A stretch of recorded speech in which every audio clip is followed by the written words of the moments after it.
Hi everyone, it's Galen, design team member with Unity Stamp Company. Today I have a funny card. It's a little bit of humor here. I'm using stamps by Unity. One is called Lil Bathroom Humor and the other is Crappy Day, and it features this toilet paper roll, and the other one features a roll with a funny sentiment. So each of those kits I paired together for this. So I cut one of the sentiments to make the heart strip to go along with extra stamping here and there. And so I'm using Versamark Watermark ink, and I make sure I use the refill for that beforehand. I'm using Prisma color colored pencils, and I'm using the white in that. I'm using some gray Copic markers. So I am going to make sure before you do this watermarking that your ink pad is real juicy. So I added some of that refill to the ink pad. And so stamping with watermark ink on color cardstock creates the look of color stamping, when really you're just using clear ink and a watermark type of ink. This case I'm using Watermark ink by Versamark, but there are other brands out there that will do this too. And so you don't need to add any extra color. You can just leave it just like that. If you have colored cardstock, it works on most any cardstock as long as it's smooth and you get a good ink impression. I'm using the Mini Misty, and I'm going over it 2 or 3 times just to make sure that the ink impression is real good on the paper. And then I heat set that just to make sure it's dry. And to add, now you can just leave it just like that and it's fine.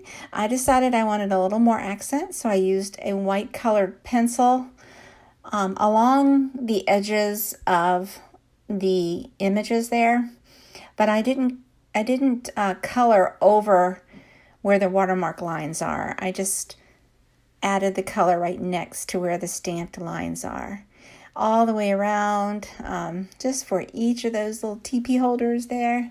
And you could color it all in with white. I just wanted the edges. I just wanted an accent just to give it a little more of a shadow highlight area for each one of those.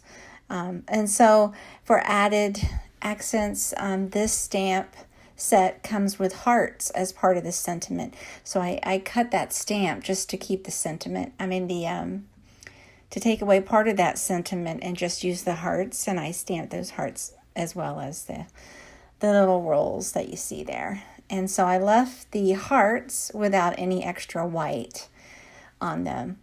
And so I stamped the sentiment that you see on that white piece of cardstock includes another TP image.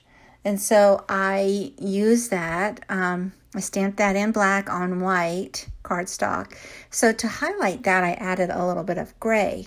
So I use a light gray to outline those areas where you, just the same as I did the other one, next to and around just the edges of that TP there. And then I'm going to go with a darker gray just to highlight even more. And then I come back with that lighter gray again. That's sort of how I use Copics. Now, if you don't have Copic markers, any markers will do, and you can also use gray blends of colored pencils. It works just the same. It just happened to be that I had those right next to me, so I wanted to go ahead and just use them. It was quicker for me. So I added twine at the top, and I punched a hole in that sentiment tag, and I made a little tag, and I did not adhere the tag down. I let it loose and let it stay loose so it can move, and whoever you give it to they can see the background. And there you go. It's really funny. It's fun, especially during this time in 2020. I hope you like this. Thanks so much for watching. Please take a moment to subscribe to my channel. Have a great day.